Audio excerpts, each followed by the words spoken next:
And that's the end of that news. Oh, and speaking of more news, this is also probably some. According to a study conducted by a caller ID company in Arkansas, nearly half of all phone calls will be scams by the year 2019. Of course, you could argue that's just one report released by the sinister big data regarding how many people are scammed via telephone in order to scare us into using caller ID. But here's some completely different study, finding that Americans not only received 2.9 billion automated calls, but that 75% of those calls were unwanted. And then only 4 months after that study, a new study done by the same people found the number had increased to 3.4 billion robocalls. This brings us to another installment of a segment we here at the Codiest of Shodiest like to call, hey, this is broken. Now, I can already hear your millennial this should say millennial. I said portmanteau everything, always. What do you, come on. I can hear your millennial, perfect, nailed it, flapping on about how voice calls are unlit and that you only use your phone to take selfies of all your bitcoins or whatever. But also a lot of millennials are actually in their mid to late 30s, so we can actually retire all that nonsense. But my point is, there's still a sizable chunk of America that uses a landline phone. Not to mention that we've all gotten that cell phone call from our local area code, assumed it was from a pizza delivery person or at the very least a real human being, and picked it up only to be told about life insurance by some friendly robot lie. It's annoying and potentially harmful, and considering how little the average American talks on the phone, it's becoming statistically safer to never answer an unknown number again, which is a shame because talking on the phone with real human beings isn't a bad thing. So what is happening here? Why are our phones more jammed with scum than a frat-adjacent phone booth? Is our ability to catch these scammers more outdated than the phone booth reference I just made? Why would I ask unless the answer was yes? The answer is yes. As of right now, the most popular deterrent for avoiding telemarketers and robocalls is to be on something called the National Do Not Call Registry. It's a Federal Trade Commission website where you can submit your number to a list of people who don't want to be bothered over the phone. Unfortunately, the Do Not Call Registry is literally just a list. As the FTC website explains, most legitimate companies don't call if your number is on the registry. If a company is ignoring the registry, there's a good chance that it's a scam. In other words, nothing the FTC does prevents these grifter companies from calling you whenever they please. It's a system designed for legitimate telemarketing businesses afraid of getting fined, not for hand-wringing hooded van dwellers phone pestering you with their hack the planet computer moxie, as the experts call it. So if you're being called by a scammer, all you can really do is report it to the FTC and hope that they take care of the problem, which they won't do because it turns out that the FTC screws the pooch at catching most scammers. For one, do we as a society really need a phrase that sounds like "f*** a dog"? But for two, a lot of these calls come from overseas and are often made by a small group of people with the ability to dial a large amount of numbers thanks to a sinister technological invention called the internet. Secondly, because of a technique called neighborhood spoofing, a lot of the numbers they use are fake and designed to look like local calls. Sometimes they're even your own phone number, creating a situation where you would have to report yourself for the scam, or at the very least, look in a mirror and tell yourself to go f*** yourself. But then, you would have to go f*** yourself. Okay, so I guess the government can't help much. They really f*** the dog on that one. But what about the actual companies in charge of your phones? You know, the ones to which you pay a lot of money every month. Well, the good news is that last year, the FCC broadened the rules, allowing phone companies to automatically block certain numbers. Less good news is that the companies charge you for that service, and depending on your carrier, range from doing a very good job to doing a very bad job. But hey, progress, right? Even this walking calamity understands the need for action. The FCC is tackling this problem in two ways. First, it's changing its rules and working with our public and private partners to stop spoofing. Second, it's going after those who use spoofing to defraud or harm consumers. That's FCC Chairman Ajit Pai, known to his net neutrality supporting friends as a shit lie. Gotcha.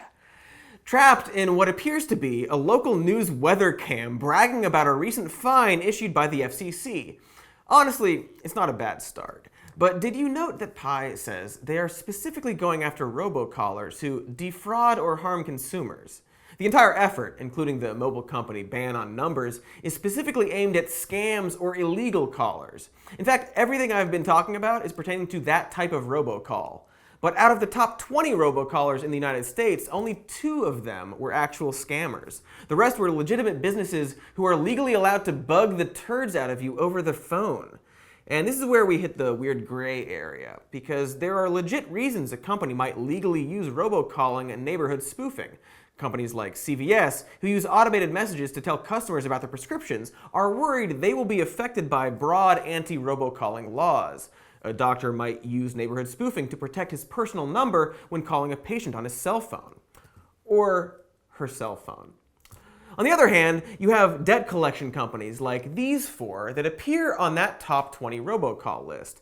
Companies like Navient, who go after student loans, have been known to relentlessly harass people while the FCC drags all the ass. Navient in particular has been known to call people in excess of 12 times per day, once even calling the same phone number 14 times in the same 30-minute period. Here's a story about them calling a recently paralyzed man 2,000 times.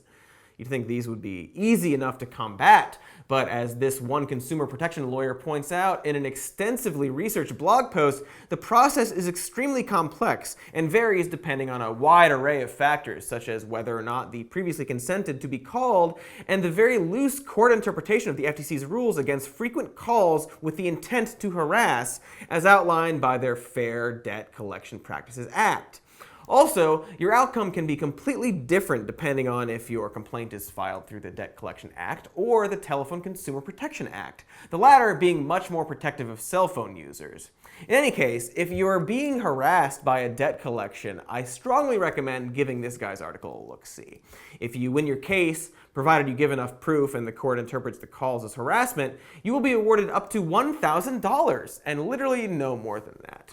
That's almost rent money in exchange for non-stop harassment. Meanwhile, the FCC did pass rules that would limit automated and unsolicited student loan calls and texts to no more than 3 times a month, which is kind of nice of them had they not been the ones to allow unsolicited student loan calls in the first place. However, that 3-call limitation was apparently delayed once a certain someone got to be president, opening up all kinds of new and fun possibilities. Gee, I wonder how these guys will react to the possibility of more regulations. They're pro that, right? It's either pro regulations or something opposite of that. Well, either way, even if crime president and the FCC wanted to limit all robocalls across the board, the definition of an automated call keeps getting bounced around in court. No one can really agree on anything beyond the universal desire to not receive unwanted phone calls. But the solution also can't be a blanket ban on robocalling.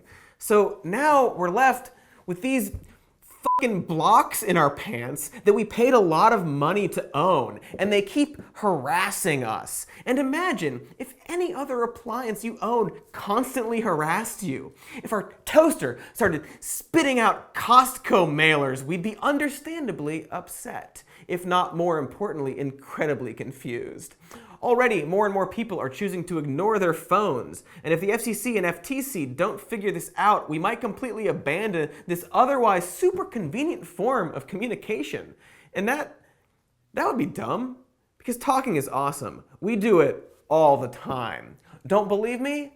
Then what was I just doing this whole time? Point Cody.